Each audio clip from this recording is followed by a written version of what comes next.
шуруъ аз соли 1977 ҳамасола 18 май ҳамчун рӯзи умумии ҷаҳонии осурхонаҳо ҷашн гирифта мешавад. Аз соли 1978 инҷониб ин ҷашн дар 150 давлати ҷаҳон таҷлил гардида, ташкили тамошои ройгони осурхонаҳо дар ин рӯз ба ҳукми анъана даромадааст. Дар солҳои соҳиби истиқлолӣ дар саросари мамлакат осурхонаҳои зиёде бунёд ва навсозӣ гардиданд, ки феълан сокинони ҷумҳурӣ аз онҳо ба таври васеъ истифода мебаранд. чуноне ки асосгузори сулҳу ваҳдати миллӣ, пешвои миллат, президенти ҷумҳурии Тоҷикистон муҳтарам Эмомалӣ Раҳмон дар мулоқот бо зиёёни мамлакат 18 марти соли 2006 таъкид намуда буданд. имрӯз вазифаи муқаддаси мову шумо омӯхтан, ташвиқу тарғиб намудан, ҳифз кардан ва тармиму таҷдиди кулли ёдгориҳои таърихӣ ва мероси фарҳангии мамлакатамон аст. зиёда аз ин ободу зебо нигоҳ доштан ва бою рангорангии осурхонаҳои милливу таърихӣ қарзи муқаддаси инсонии ҳар як фарди равшанфикру бедордили миллат аст. бояд гуфт, ки ҳамасола 18 май дар шаҳру навоҳии Тоҷикистон рӯзи ҷумҳуриявии тамошои осурхонаҳо бо шукӯҳу шаомати хоса таҷлил мегардад, ки баргузории барномаи фарҳангию фароғатии шаби дар осурхонаи миллии Тоҷикистон мисоли рӯшани гуфтаҳои болост.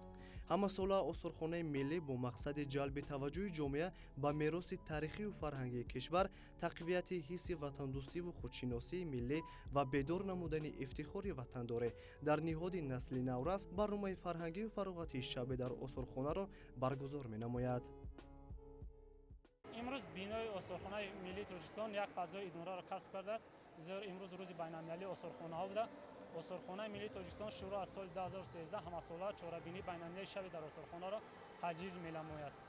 имсол дар баробари солҳои қаблӣ низ осурхонаи миллии Тоҷикистон як барномаи бениҳоят васеъ ва фарохро омода ва пешкаши тамошобинон намуда истодааст, ки барномаи имсолинаи чорабинии шаби дар осурхона 18 маҳфили гуногуни, яъне ки доираи васеъи маҳфилҳоро фаро гирифта ба тамоми қишрҳои ҷомеа пешбинӣ гардидааст ва тамошобинони дохилӣ ва хориҷии кишвар метавонанд вобаста ба табъу завқи хеш аз ин барномаҳо дидан намуда як фароғати фарҳангии хешро бароварда намоянд.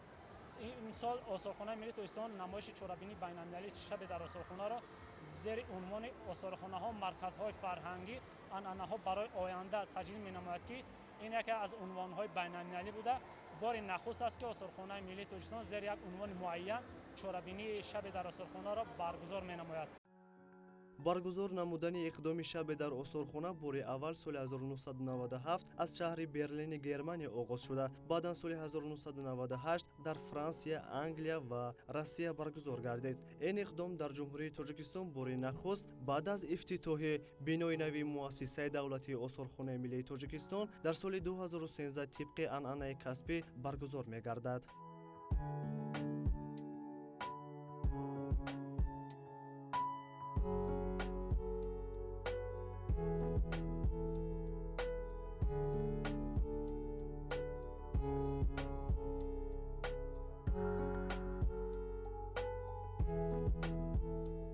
бо ташаббуси кумитаи кор бо ҷавонон ва варзиши назди ҳукумати ҷумҳурии Тоҷикистон ҳамоиши ҷумҳуриявӣ як рӯзи тамошои муассисаҳои фарҳангӣ бахшида ба рӯзи ҷавонони Тоҷикистон баргузор гардид. ҷавонони фаъол ва варзишгарон дастаҷамъона дар рӯзи байналмилалии шаби дар осурхона иштирок намуда аз гӯшаҳои таърихӣ дидан карданд. хурсандиовар аст, ки имрӯз мо дар арафаи таҷлили рӯзи ҷавонони Тоҷикистон қарор дорем ва ба ин муносибат имрӯз бо ташаббуси кумитаи кор бо ҷавонон ва варзиш нақшаи чорабиниҳои оммавӣ, илмӣ, маърифатӣ, сиёсӣ ва варзишиву солимгардонӣ омода ва тасвиб расидааст ва дар заминаи нақшаи мазкур имрӯз чорабиниҳои мақсадноки тарғиботиву ташвиқотӣ ба таври мунтазам баргузор гардида истодааст.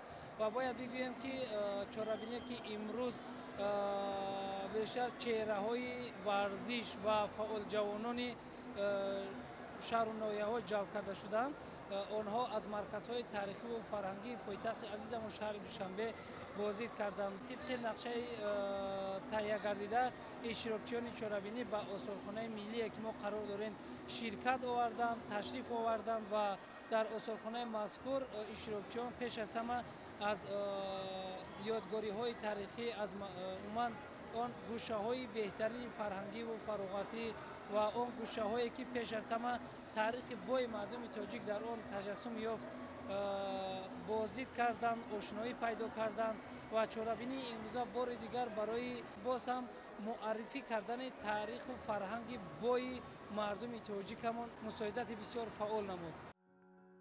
افتتاحی رسمی چورابینی شب در استارخانه با اشتراک کرنه‌نوازان و هنرمندان سرک دولتی تاجیکستان برگزار گردید. برنامه فرهنگی و فراغتی شب در استارخانه یک از اقدام‌های بین‌المللی استارخانه‌های جهان بوده. آن باره اول در تاجیکستان پس به استفاده دادن استارخانه ملی تاجیکستان سال 2013 دایر شده بود. از همان سال این جانب پی هم این روز پرشکوه با تنتنه قید کرده می شود. چورابینی امساله شب در استارخانه از سالهای قبلی فرقیت جدی دارد. یکی از این برنامه‌ها عمیق‌ترش آن است که این برنامه چهره‌های ماندگار بوده. چهره‌های ماندگار به خاطر یعنی که زنده نمودن چهره‌هایی که در تاریخ برای رشد و نمو و زنده نمودن ملت خلق تاجیک زحمت‌های خیش یعنی که زحمت‌های زیاد کشیده از خود کارنامه‌ها یعنی که نشان دادن. هنرمندان تئاتر کشور آماده گردند که آنها در تالارهای نمایشی این چهره‌ها را نشان داده ایستادند. مقصد از تهیه و پیشنهاد نمودن چنین برنامه‌ها در استارخانه ملی تاجیکستان البته این جلب بیشتر تماشابینان به استارخانه و جلب توجه مخصوصا جوانان، قشری که بیشتر جوانان یعنی که قشر جامعه را تشکیل میدن، جلب آنها به مرکزهای فرهنگی و فراغتی هستند.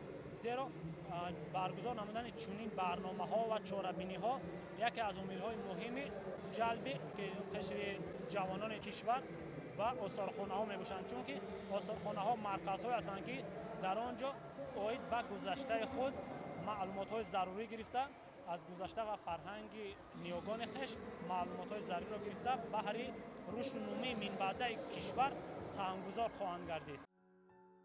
ҳамоиши имсола роҳандозӣ шудааст таҳти унвони осторхонаҳо ҳамчун маркази фарҳанги ояндаи анъанаҳо. дар ҳамоиши фарҳангию фароғатии шабе дар осторхона 13 барнома аз ҷумла озмуни қироати шеър, донояк, намоиши ҳунарҳои дастаи мардумӣ, намоиши либосҳои арӯсӣ, озмуни акси беҳтарин, рангубор намудани нақши ҷонварон, ҳунари рассомӣ, аз коғаз омода намудани бозичаҳо, ташкили саҳнаҳои театрӣ кунонидашуда, паррандаҳои хушсадо. дар дунёи афсона ихтироқорони ҷавон намоиши кашфиётҳои техникӣ, ҳозирҷавоб, интеллект шоу барои кӯдакон доир гардид. ҳамчунин дар қисмати шимолу шарқии осторхона филми ҳуҷҷатӣ таҳти унвони тоҷикистон кишвари обҳои равонбахш пешниҳоди тамошобинон гардид. барномаи фарҳангию фароғатии шаби дар осторхона бо мақсади ҷалби ҷомеаи шаҳрвандӣ ба таъриху фарҳанги кишвар, боло бурдани ҳисси ватандӯстию худшиносии миллӣ ва бедор намудани ифтихори ватандорӣ дар ниҳоди насли наврас ва ҷавонон бо дастгирии дастгоҳи иҷроияи президенти ҷумҳурии Тоҷикистон,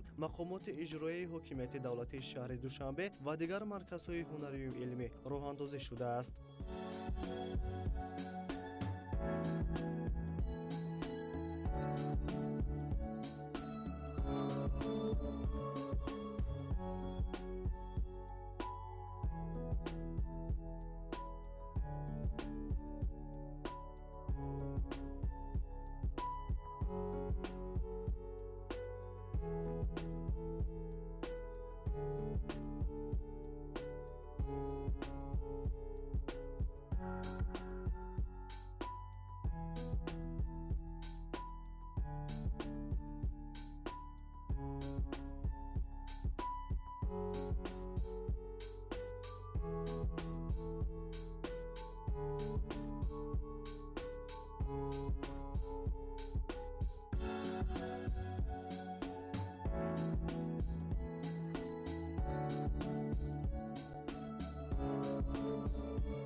осторхона оинаест ки барои ҳар як фард имконияти ба гузаштаи дори таърих назар кардан, дарки ояндаи дурахшонро доштан ва сохтани онро медиҳад.